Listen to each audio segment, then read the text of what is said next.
Hello प्यारे बच्चों, आप कैसे हैं? उत्तिष्ठ जागृत प्राप्य वरान बोधात।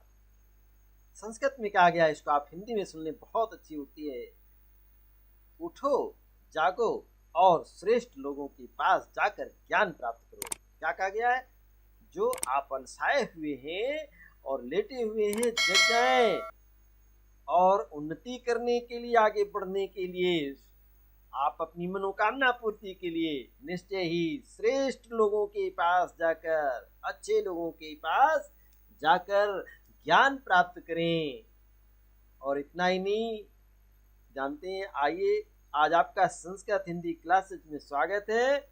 मैं ढीला lecturer, GRV inter college Rath, Hamirpur, Uttar Pradesh से।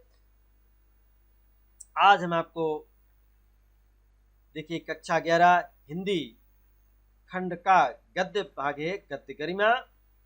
और इसके पहले पीडीएफ जो आपने कल पढ़ी है, वो भारत वर्षोन्नति कैसे हो सकती है, इसके रचयिता, इस निबंध के लेखक भारतेंदु हरिश्चंद्र जी का आप जीवन परिचय आपने पढ़ा। क्या पढ़ा है? इनका जीवन परिचय, इनकी रचनाएं भी आपने पढ़ी है और इनका साहित्यिक परिचय भी आपने पढ़ा है। ठीक है। और इनकी भाषागत शैली से भाषा शैली की विशेषताएं भी आपने पढ़ी है। इनकी शैली की विशेषताएं कौन कौन सी हैं और कौन कौन सी पुस्तकों की इन्होंने रचना की है। आज आप क्या पढ़ेंगे? तो आज हम चलते हैं ये आपकी पाठ्यक्रम में, आपके 11th के पाठ्यक्रम में भारत वर्षोन्नति कैसे हो सकती है, इस पर भारतेंदु हरिश्चंद्र जी के विचार क्या थे, कैसे इन्होंने इस निबंध की रचना की, और इसमें आपको बताया भी गया है। क्या संक्षेप में आपको परिचय देना चाहूंगा कि भारत की वर्षोन्नति अर्थात भारत हमारा कैसे इस गुलामी की दास्ता से जब आज़ाद हुआ, तो आज़ादी के बाद कैसे ये आगे विश्व गुरु कैसे बनेगा, कैसे उन्नति करेगा, कैसे आगे बढ़ेगा। और ये जब आपकी उन्नति होगी तभी भारत देश की उन्नति हो सकती है। तो पहले भारत का प्रत्येक नागरिक हमारा अपनी उन्नति कैसे करेगा, इसी पाठ से आपको शिक्षा लेनी है, तभी आप उन्नति कर पाएंगे। तो आइए, बहुत अच्छा पाठ है और पूरे मन लगा करके पहले इस पाठ को आप पढ़ेंगे। ठीक है, तो आइए जुड़ते हैं। ये देखिएगा, भारत वर्षोन्नति कैसे हो सकती है, इस पाठ को पहले पढ़िए और सावधानी से इसको सुनते जाइएगा। और इस पाठ को जब आप पढ़ लेंगे तो इसकी व्याख्या भी आपको करना। आप व्याख्या कम आती है बेटा। अब आपको इस पर क्या प्रश्न उत्तर भी आपको पढ़ाएंगे अगली पीडीएफ में, कि कैसे प्रश्न पूछे जाते हैं परीक्षा में और उनके उत्तर भी कैसे देते हैं। तो आइए शुरू करते हैं, समय को ध्यान में रखते हुए, क्योंकि समय को हम बर्बाद करेंगे ना, समय हमें निश्चित बर्बाद करेगा। हाँ, कहा गया है, अरे खुश हो जाएं, कि जो ज्ञान से जो मूर्त गढ़ी जाती है, ज्ञान से जो मूर्त गढ़ी जाती है, वो मूर्त पूरी दुनिया में पूजी जाती है। आज आप ज्ञान से परिपूर्ण होने जा रहे हैं, निश्चय ही पूरे विश्व में आपका सम्मान होगा और पूरे विश्व में आप विजयी होंगे। तो आइए इसी आशा और विश्वास के साथ इस पाठ का अध्ययन करते हैं। चलिए शुरू करते हैं। आज बड़े ही आनंद का दिन है कि एक छोटा सा नगर है बलिया में, हम इतने उत्साह के साथ, एक बड़े उत्साह के से एक स्थान पर देखते हैं कि बहुत भीड़ भाड़ मेला लगा है। और किसने कहा था? ये भारतेंदु हरिश्चंद्र जी ने कहा था कि उन्होंने बलिया में एक मेला लगा हुआ था और वहां पर मेले में बहुत से लोग बड़े उत्साह के साथ दूर दूर से मेला देखने के लिए एकत्र हुए थे। इस सब उन्होंने क्या लिखा? इस सभागे आलसी देश में जो कुछ भी हो जाए वही बहुत है। हमारे हिंदुस्तानी लोग तो रेल की गाड़ी है। अरे क्या कह दिया आपको? हिंदुस्तानी लोगों को रेल की गाड़ी कह दिया। यद्यपि अब देखिए, ये वर्णन कर रहे हैं कि एक बलिया के मेले में जो मेला लगा था उसका वर्णन कर रहे हैं और वहां पर अपने विचारों को कह रहे हैं कि भारत के लोग कैसे हैं। यद्यपि फर्स्ट क्लास की, मतलब वहां पर फर्स्ट क्लास, जैसे रेलवे का डिब्बा नहीं, रेलवे में देखिएगा फर्स्ट क्लास का डिब्बा होता है, सेकंड क्लास का भी होता है, आदि गाड़ी, बहुत अच्छी अच्छी और बड़े महसूल की ट्रेन अर्थात आरामदायक ट्रेन में ये डिब्बे लगे होते हैं। पर इन डिब्बों को चलाने वाला बिना इंजन कि सब नहीं चल सकती, वैसे ही हिंदुस्तान के ये लोगों को कोई न कोई चलाने वाला तो होना चाहिए।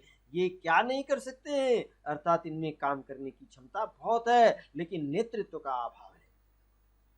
इनसे इतना कह दीजिए, क्या कह दीजिए, बड़ी अपनी भाषा में, देखिए भाषा कितनी अच्छी लिखा उन्होंने, भाषा बहुत सरल है। का चुप साधी रहा बलवाना, अर्थात ये तुलसीदास जी के द्वारा विरचित ये रामचरितमानस की चौपाई लिख दिया उन्होंने, का चुप साधी रहा बलवाना।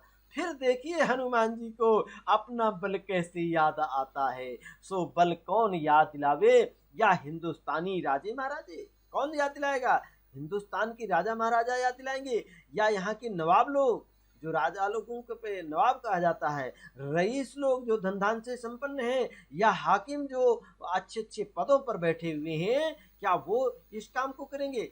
राजे महाराज, इनको क्या है, राजा महाराजाओं को अपनी पूजा पाठ से और झूठी गपशप से और अच्छा अच्छा भोजन करने से इन्हें कभी छुट्टी नहीं मिलती। हाकिमों को तो कुछ सरकारी काम घेरे रहता है, और कुछ बाल घोड़दौड़ में और कभी थिएटर में जाकर के इनका समय व्यतीत हो जाता है। तो कुछ समय जो वही बचा, तो उनको क्या गरज है कि हम गरीब जो काले आदमी, अंग्रेजों के द्वारा हम लोगों को क्या कहा जाता था, काले आदमी कहा जाता था भारतवासियों को, तो हम गरीब काले आदमियों से मिलकर के अपना अनमोल समय क्यों खोवें। याद रखें, यहीं पर कुछ छुपा हुआ है। आपने जान लिया होगा कि उन्नति करने के लिए कोई न तो अधिकारी और न कोई कर्मचारी, न कोई राजा, न कोई मंत्री, न कोई विधायक आपकी उन्नति का कोई भी रास्ता वो बताने वाले और कोई भी उपाय आपके लिए करने वाले नहीं हैं। फिर क्या करना होगा, आइए यही बात तो यहाँ पर आगे बताई गई है। बस वही मसल रही कि तुम्हें गैरों से कब फुर्सत, हम अपने गम से कब खाली, चलो बस हो चुका मिलना, न हम खाली न तुम खाली। सभी लोग अपने अपने काम में मशगूल हैं, आराम में। तो पहले भी जब आर्य लोग, अब देखिए आर्य लोग हिंदुस्तान में आकर बसे, अरे ये आर्य लोग, इसका मतलब विदेशी थे, ये हिंदुस्तान में आए हैं, हिंदुस्तान में आए हैं तो इसका मतलब ये बाहर के रहने वाले थे। ध्यान रखना, ये बाहर से आकर बसे थे। राजा और ब्राह्मणों के जिम्मे, इस देश में राजा और ब्राह्मणों के जिम्मे यह काम था कि वो देश में नाना प्रकार की विद्याएं और नीतियों को फैलावें। जो भारत का उस समय संविधान नीतियां थीं, संविधान था, नियम कानून था, उसको हर किसी जनता के बीच में जा कर के उनको बताना था। और अब भी ये लोग चाहें तो, कौन लोग चाहें तो, अरे राजा लोग चाहें या ब्राह्मण लोग, ये दोनों लोग चाहें तो हिंदुस्तान क्या हो सकता है, दिन प्रतिदिन क्या, क्षण प्रति क्षण, पल पल उन्नति कर सकता है, आगे बढ़ सकता है। लेकिन लेकिन इन्हीं लोगों के को क्या हो गया है, निकम्मेपन ने घेर लिया। अरे इनको निकम्मा कह दिया। किनको निकम्मा कहा, ब्राह्मणों को और राजाओं को, यहाँ के इनको निकम्मापन कह दिया, अर्थात ये आलसी हो गए हैं, इसीलिए इनको निकम्मा कह दिया है। चलिए आगे देखेंगे क्या कहा है। हम नहीं समझते कि इनको लाज भी क्यों नहीं आती कि उस समय में जबकि इनके पुरखों के पास कोई भी सामान नहीं था, तब उन लोगों ने जंगल में पत्ते और मिट्टी की कुटियों में बैठ करके बांस की नली में, किससे, बांस की नलियों से जो इन्होंने ताराग्रहों को, अर्थात जो इन ताराग्रह आदि वेद करके, अर्थात ताराग्रहों की गति को लिख दी है, वो ऐसी ठीक है जैसे कि 16 लाख रुपए, कितने लाख, 16 लाख रुपए उस समय बहुत होता था, 16 लाख रुपए की लागत की विलायत में बनी जो दूरबीन है, जितना ठीक सही गणना, काल की गणना हो, वहां से दूरी की गणना उनसे दूरबीन से की जाती है, उतनी ही गणना यहाँ पे जो बैठे ऋषि मुनि लोग थे उन्होंने आसानी से किया है। और उनसे उन ग्रहों को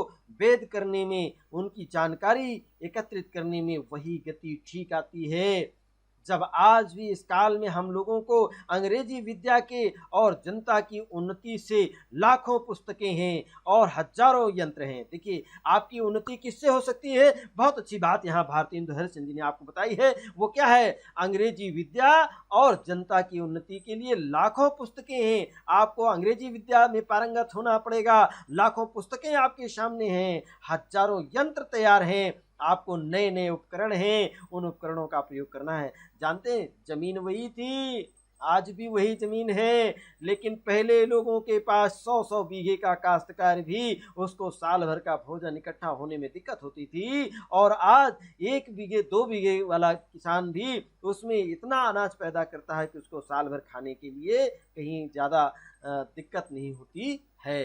क्यों? वो कृषि यंत्रों का उपयोग किया है। आत्मनिर्भरता वैज्ञानिक तकनीकी से आई है। किससे आई है?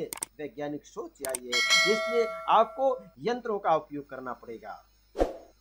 तो आप देख रहे हैं, इस समय लॉकडाउन की जो प्रक्रिया है उसमें आप इन नई नई टेक्नोलॉजी, नए नए यंत्रों का प्रयोग कर रहे हैं, चाहे टीवी के माध्यम से है और ऐप के जूम ऐप के माध्यम से है, व्हाट्सएप के माध्यम से ऑनलाइन आप पढ़ रहे हैं। तब हम लोग निरीचुंगी की कतवार, अरे क्या कह दिया हमें? निरीचुंगी की कतवार कितना हमें कहा, हमें निकम्मा भी पे कह दिया, हमें आलसी भी कह दिया, हमें कूड़ा करकट फेंकने वाली गाड़ी बना दिया। बताइए, हमें इस तरीके से धिक्कारा है।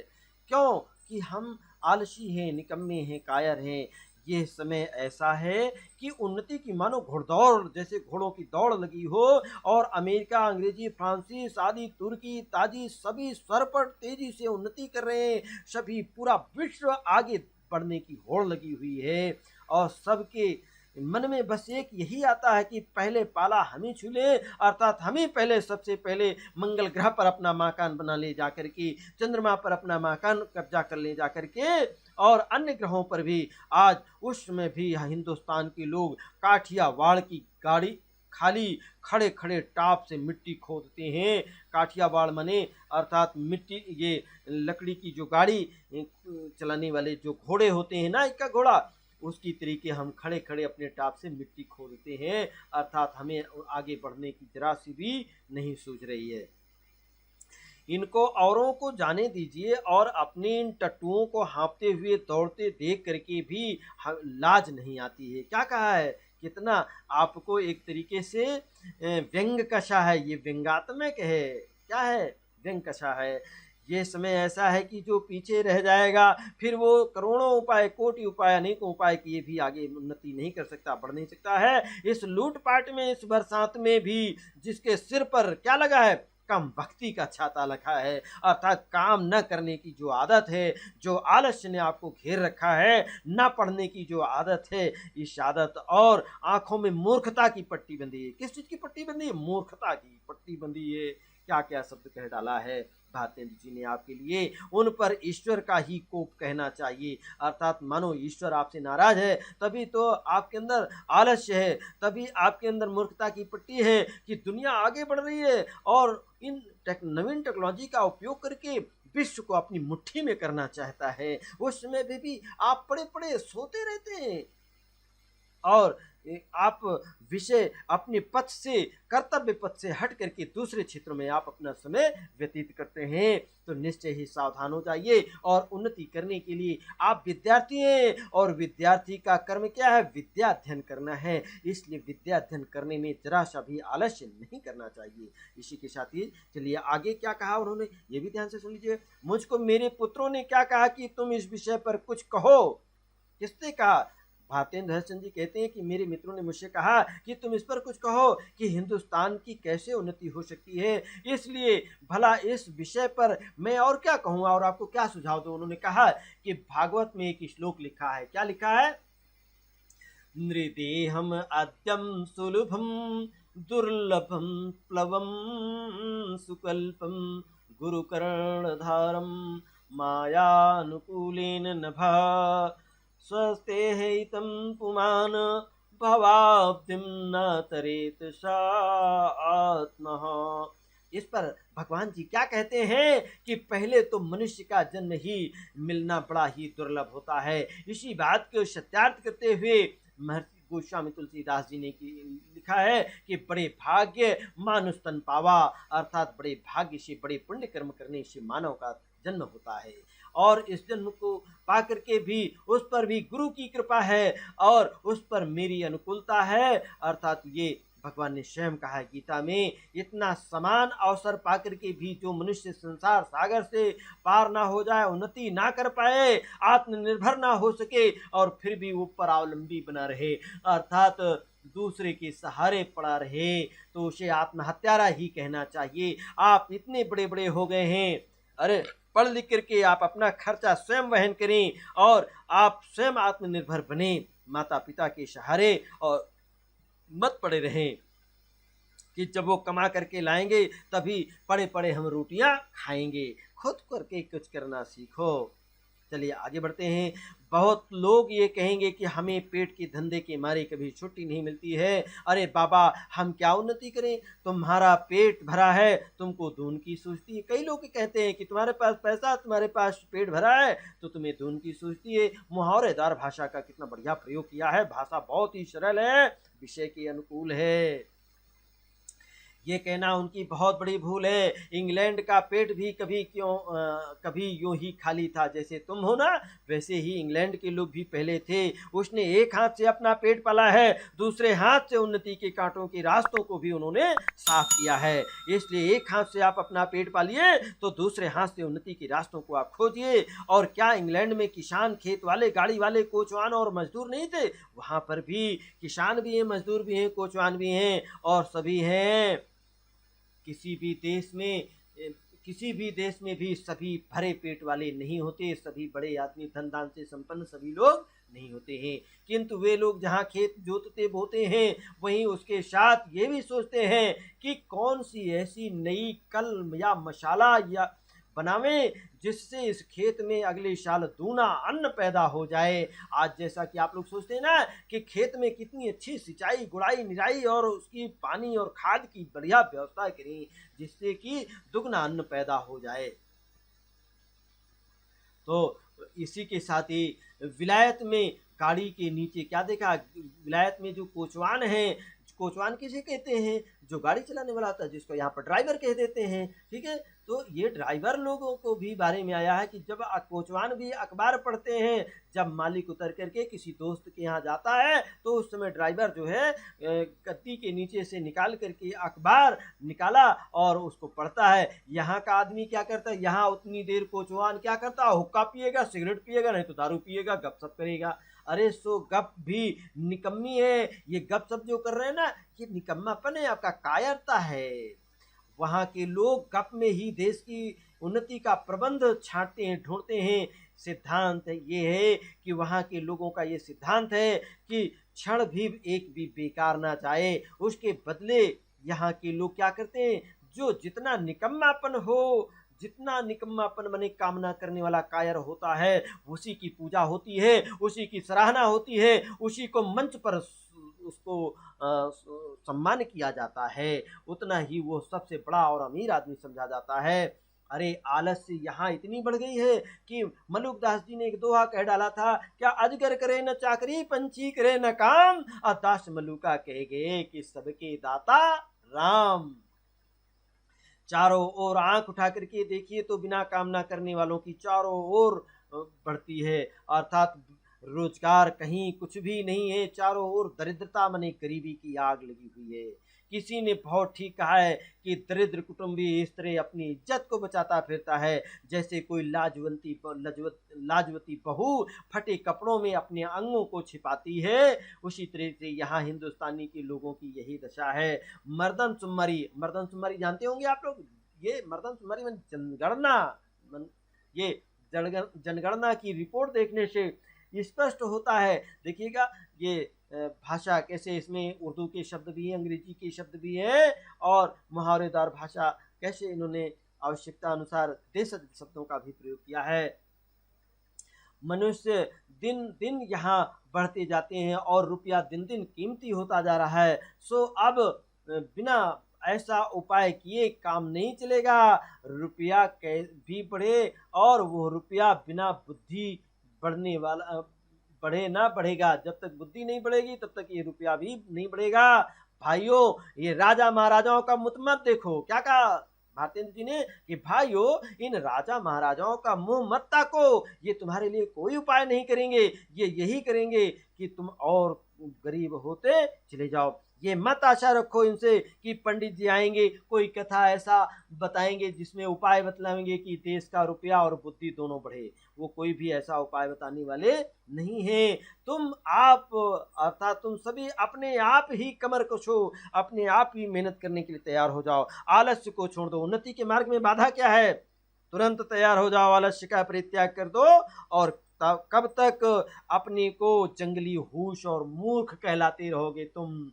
कब तक तुम्हें निकम्मा कहेंगे, डरपोक कहेंगे, और कब तक अपने आप को कायर कहलवाओगे? अरे शर्म तो करो। दौड़ो इस घोड़दौड़ में, जो पीछे रह पड़े तो फिर कहीं आगे का ठिकाना नहीं रहेगा तुम्हारा। फिर कब राम जनकपुर हैं और अब की पीछे छोड़े तो फिर रसातल में पहुंच जाओगे, बहुत पीछे पहुंच जाओगे। इसलिए अपने समय को बर्बाद मत करो और आलस्य का परित्याग करो। शरपट उन्नति के लिए दौड़ना सीख जाओ और दौड़ो दौड़ो। पुलिस की भर्ती होने जा रही है, मिलिट्री की भर्ती होने जा रही है, शिक्षक की भर्ती होने जा रही है, रोजगार भी बढ़ रहे हैं। आगे पढ़ो पढ़ो, जल्दी पढ़ो और तेजी से पढ़ते जाओ, निरंतर दौड़ते जाओ, तभी आगे पाओगे। आइए इसी के साथ ही उन्होंने क्या कहा, अब भी तुम लोग अपने को ना सुधारो तो तुम ही रहो, अर्थात तुम ही वही बने रहो जहां पर तुम पड़े पड़े हो, चारपाई में धरे रहो, आलस्य किए सोते रहो।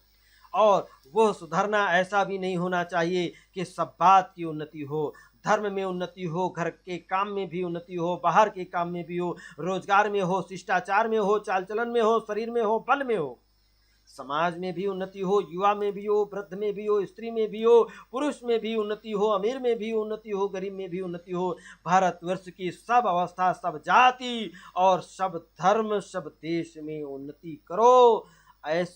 सब ऐसी बातों को छोड़ो जो तुम्हारे इस उन्नति के मार्ग में कांटा हो। उन कांटों को निकाल कर बाहर छोड़ दो।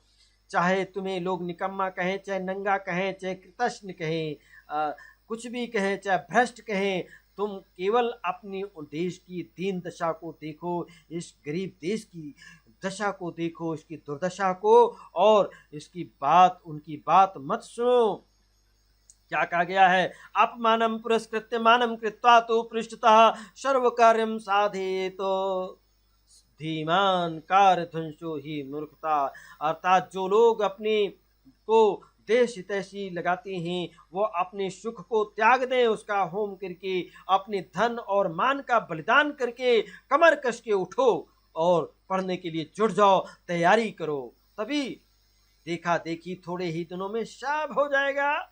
और अपनी खराबियों के मूल कारणों को खोजो। ये कोई भी धर्म की आड़ में, कोई देश की चाल की आड़ में, कोई सुख की आड़ में छिपे हैं। उन चोरों को वहां से पकड़ करके लाओ और उन्हें को बांध बांध कर कैद करो। इस समय जो जो बातें तुम्हारे उन्नति के रास्ते में कांटे बने हुए ना, उनको उखाड़ कर बाहर फेंक दो। ये भारतेंद्र हरिश्चंद्र जी का सुझाव है उन्नति के मार्ग के लिए। अब ये प्रश्न उठता है कि भाई हम जानते ही नहीं कि उन्नति और सुधरना किस चिड़िया का नाम है, किसको अच्छा समझें, क्या लें क्या छोड़ दें। तो कुछ बातें इस जल्दबाजी में मेरे ओर ध्यान में आई हैं, उनको मैं तुम्हें बताता हूँ कि क्या करना है और क्या छोड़ देना है। तो इसको आप ध्यान से सुनिए और आगे उपाय क्या बताया गया है। सब उन्नतियों का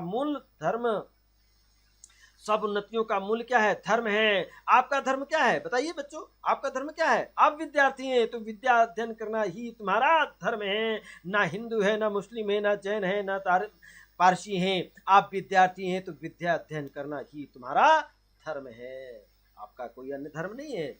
चलिए, सबसे पहले धर्म की ही उन्नति करनी चाहिए। देखो, अंग्रेजों की धर्म नीति, राजनीति परस्पर मिली हुई है।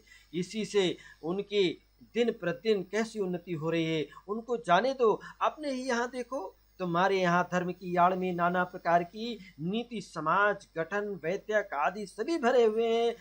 तो एक मिसाल सुनो, मैं आपके सामने उदाहरण दे रहा हूँ। क्या मिसाल है? उदाहरण शैली दिया गया, उदाहरण शैली। यही तुम्हारे बलिया का मेला है और यहाँ स्थान क्यों बनाया गया है? जिसमें लोग कभी आपस में मिले, अर्थात कभी न कभी आप लोग आपस में मिले और 10-10, 5-5 कोस से लोग वे लोग एक जगह एकत्र होकर के आपस में मिले और एक दूसरे का दुख सुख जाने, अर्थात एकता को बढ़ाएं। और गृहस्थी के कामकाज की नई नई चीजें गांव से में नहीं मिलती हैं, यहाँ से ले जाएं। एकादशी का व्रत क्यों रखा गया? दूसरा उदाहरण दिया गया है, जिसमें महीने भर में 2 एक उपवास से आपका शरीर शुद्ध हो जाएगा, आपका जो पेट खराब रहता है ना, डाइजेशन, वो दुरुस्त हो जाएगा। गंगा जी नहाने क्यों जाते हैं? तो पहले पानी सिर पर चढ़ा करके फिर पैर में डालने का विधान है। क्यों बनाया गया है? जिसमें तलुओं से गर्मी, तरुओं की जो गर्मी है वो सिर पर ना चढ़े, उसका पर विकार ना उत्पन्न करे, नुकसान ना पहुंचाए, इसलिए सबसे पहले पानी गंगा जी का उठाकर सर में डाला जाता है, पैरों में नहीं। आपको नहाते समय सबसे पहले पानी कहाँ डालना चाहिए? सर में डालना चाहिए, पैरों में नहीं डालना चाहिए। दिवाली के लिए दिवाली इस हेतु है, इसलिए है कि इसी बहाने साल भर में जो एक बेर तो घर की सफाई हो जाए। होली भी इसीलिए होती है कि बसंत की बिगड़ी हवा भी शुद्ध हो जाए, अग्नि जलाने से स्वच्छ हो जाए। यही त्योहार ही तुम्हारी म्यूनिसपालिटी है, नगर पालिका का जो काम करते हैं, नगर पालिका का काम साफ सफाई करवाना, तो यही तुम्हारा त्योहार ही तुम्हारी नगर पालिका का कार्य करवाती है। और ऐसे ही सब पर्व, तीर्थ और व्रत आदि में कोई न कोई उपाय अर्थात हिकमत है। उन लोगों ने धर्म नीति और समाज नीति को दूध पानी की भांति मिला दिया है। खराबी बीच में जो भई है वो ये है कि उन लोगों ने यह धर्म क्यों मान लिए थे, इसका लोगों ने मतलब नहीं समझा और इन बातों को वास्तविक धर्म मान लिया। भाइयों, वास्तविक धर्म तो केवल परमेश्वर के चरण कमल का भजन करना है, ये नहीं धर्म है। ये सब तो समाज धर्म है जो देश काल के अनुसार शोधे और बदले जा सकते हैं। दूसरी खराबी क्या है भाई? पहली खराबी क्या है कि जो आपकी उन्नति के मार्ग में जो आप बाधा है, उसको जैसे जाति धर्म, जो यहाँ पर छुआछूत और पाखंड है, इसको आप बदले जा सकते हैं। दूसरी खराबी ये हुई है कि क्या हुई है दूसरी खराबी? आगे देखिएगा। महात्मा और बुद्धिमान ऋषियों के वंश के लोगों ने अपने बाप दादों का मतलब ना समझ करके बहुत से नए नए धर्म बना डाले हैं और शास्त्रों में धर दिए हैं। बस सभी तीर्थ व्रत और सभी स्थान तीर्थ बन गए हैं। सभी क्या बन गए? तीर्थ बन गए शब्द की। सो इन बातों को अब एक बेर आंख खोल करके देखो और समझ लीजिए कि फलानी बात उन बुद्धिमान ऋषियों ने क्यों बनाई और उनमें जो देश और काल के अनुकूल और उपकारी हो उनको ग्रहण कीजिएगा। बहुत सी बातें जो समाज के विरुद्ध मानी जाती हैं, उन धर्मशास्त्रों में जो विधान है उनको चलाइए। जैसे जहाज का सफर, विधवा विवाह, इसको भी चलाइए। और लड़कों के छोटेपन में जो ब्याहने की आदत है उसको छोड़ दीजिएगा। बीरज, आयुष्य तथा ये सब मत घटाइए, अर्थात छोटेपन में शादी नहीं करना चाहिए। आप उनके माँ बाप हैं, उनके दुश्मन हैं बच्चों के, इसलिए कि जब तक उनका वीर, उनका शरीर पुष्ट हो जाने दीजिए, मजबूत होना जाने दीजिएगा। उनको नून तेल लकड़ी का मतलब अपने जीवन यापन करने की, उनकी फिक्र करने की बुद्धि सीख लेने दीजिए। उनके पैर में काठ में मत डालिए, नुकसान मत पहुंचाइए, उनके जीवन अंधकार में मत बनाइएगा। अर्थात ये जो दहेज प्रथा है, जो बाल प्रथा है, बहु विवाह है, इन चीज़ों को, ये कुरीतियाँ हैं, इनको दूर कर दीजिएगा। कुलीन प्रथा, बहु विवाह आदि को दूर कीजिएगा। ये कुलीन प्रथा आप जान रहे होंगे ना, आज भी देखिएगा कहीं परिवारवाद है, कहीं भाषावाद है, कहीं क्षेत्रवाद, इनको दूर करिएगा। लड़कियों को भी पढ़ाइए। पहले देखिए लड़कियों को पढ़ाया नहीं जाता था, अब क्या दिया गया? लड़कियों को भी पढ़ाई उन्होंने सुझाव दिया था उन्नति करने के लिए, किंतु इस चाल से नहीं जैसे आजकल पढ़ाई जाती है, उससे ऊपर उठ करके ऊपर के बदले बुराई होती है। उसमें क्या होती है? जिससे उपकार के बदले बुराई होती है। ऐसी चाल से उनको शिक्षा दीजिए कि वो अपना देश, कुल और धर्म सीखें, पति की भक्ति करें, लड़कों को सहज में शिक्षा दें, ठीक है, अर्थात ऐसी शिक्षा दें जिससे उन्नति करें और देश की रक्षा करना सीखें। नाना प्रकार के मत के लोग आपस में बैर छोड़ दे। क्या उन्नति के रास्ते में बताया कि जो नाना प्रकार के संप्रदाय हैं, नाना प्रकार के लोग आपस में जो बैर करते हैं, दुश्मनी भाव, उसको छोड़ दें। ओम सहनावतु सहनौ भुनक्तु सह वीर्यं करवावहै तेजस्विनावधीतमस्तु मा विद्विषावहै। अर्थात ये समय अब झगड़ों का नहीं है, अब आपसी बैर भाव को त्याग दीजिएगा। चाहे हिंदू हो, चाहे मुसलमान हो, चाहे जैन हो, सभी आपस में मिल जाइएगा और सभी भारतीय हैं। सभी जात में चाहे कोई ऊंचा हो चाहे नीचा हो, सबका सम्मान कीजिएगा, सबका आदर कीजिएगा। जो जिस योग्य हो, जहाँ जैसा हो, चाहे डॉक्टर हो, चाहे मास्टर हो, चाहे जिस जगह पे पद पे हैं, सभी लोग पूरे मन से, चाहे किसान हो, चाहे कोचवान गाड़ी वाला हो, चाहे ड्राइवर हो, चाहे मजदूर हो, सभी मन से जिस काम को करें पूरे तन मन धन के साथ लग करके उसको करें, मेहनत के साथ करें, आलस्य का परित्याग करें। छोटी जाति के लोगों का तिरस्कार करके उनका जी मत तोड़िए, उनको निरुत्साहित मत करिए। सब लोग आपस में मिल जाइए, सभी लोग एक हो जाइएगा। बहुत अच्छा पाठ देखिएगा, इसमें सिखाया गया। और अंत में बहुत छोटी थोड़ा सा शेष रह गया, धैर्य बनाए रखिए, ध्यान से सुनिएगा। अपने लड़कों को अच्छी से अच्छी तालीम दो, मतलब शिक्षा देनी चाहिए, अच्छी पढ़ाई करनी चाहिए। इंजीनियरिंग की पढ़ाई करिए, डॉक्टर की पढ़ाई करिएगा, और ऐसी पढ़ाई करिएगा जिससे आप अच्छे पदों में पहुंच सकें। ऐसी पढ़ाई मत पढ़िए कि जिसमें राम राम जपना, चुपचाप आंख मूंदे बैठे रहो, भजन करते रहो। तो क्या मिलने वाला है इससे? कहीं डॉक्टर बन जाओगे क्या? इंजीनियर बन जाओगे क्या? कोई मास्टर बन जाओगे? नहीं, आपको ऐसी पढ़ाई पढ़ना है जिससे कि आप अच्छे अच्छे पदों पे अच्छा काम कर सकें, अच्छा इंजीनियर बन जाइए, अच्छा मैकेनिक बन जाइए। ठीक है, तो क्या करना है? पेंशन और वजीफा या नौकरी का भरोसा आप छोड़ दीजिएगा। लड़कों को रोजगार सिखलाओ, विलायत भेजो, छोटेपन से मेहनत करने की आदत दिलवाओ। ये क्या बताया गया है? गार्जियन के लिए, हमें सभी जो अभिभावक बंधु है ना, उनके लिए भी बताया गया है कि छोटेपन से बच्चों को मेहनत करवाने की आदत डालो। बंगली, देखिए, बंगाली भाषा, मराठी भाषा, पंजाबी, मद्रासी, वैदिक, जैन, ब्राह्मण, मुसलमान, सब एक दूसरे का हाथ पकड़ो, कारीगरी जिससे तुम्हारे हाथ में आए और यहाँ बढ़े रुपया। यहाँ क्या बढ़े?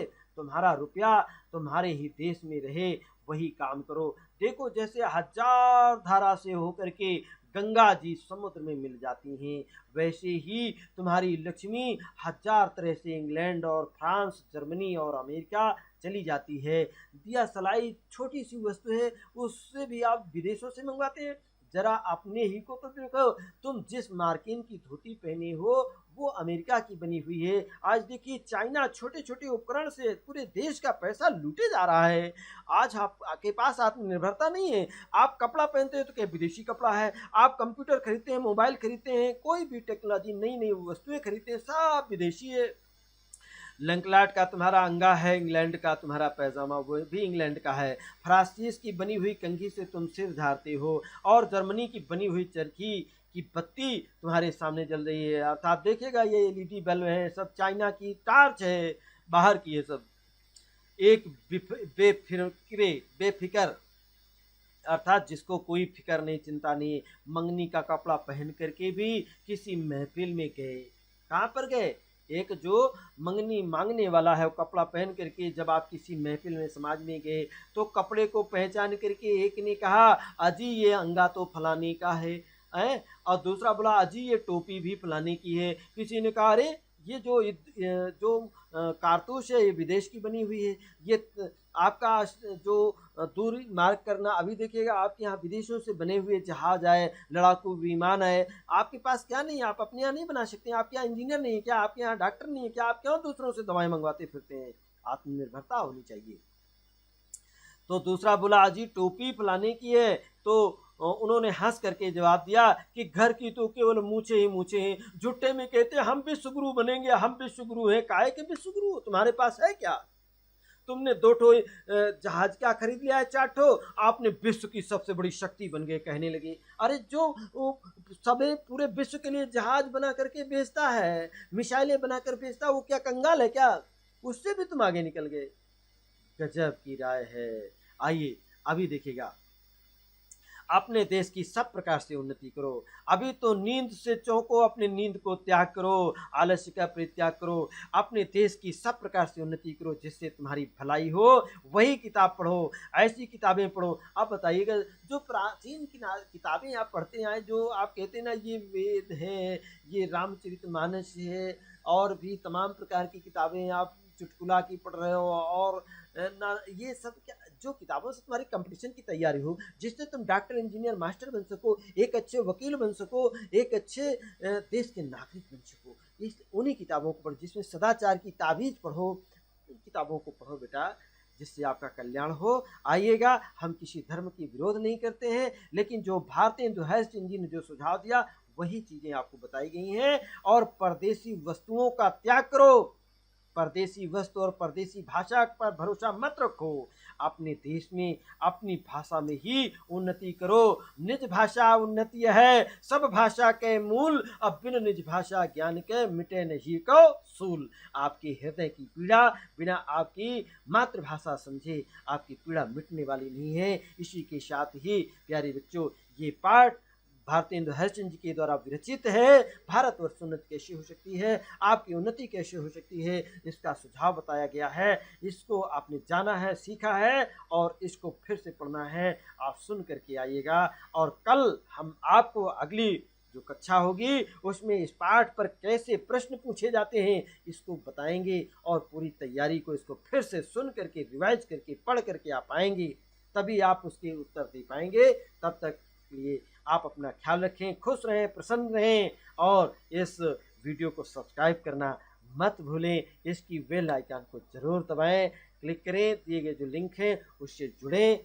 इसी के साथ शुभकामनाएं, शुभ रात्रि और फिर मिलेंगे अगली वीडियो में। तब तक आप अपना ख्याल रखें। धन्यवाद।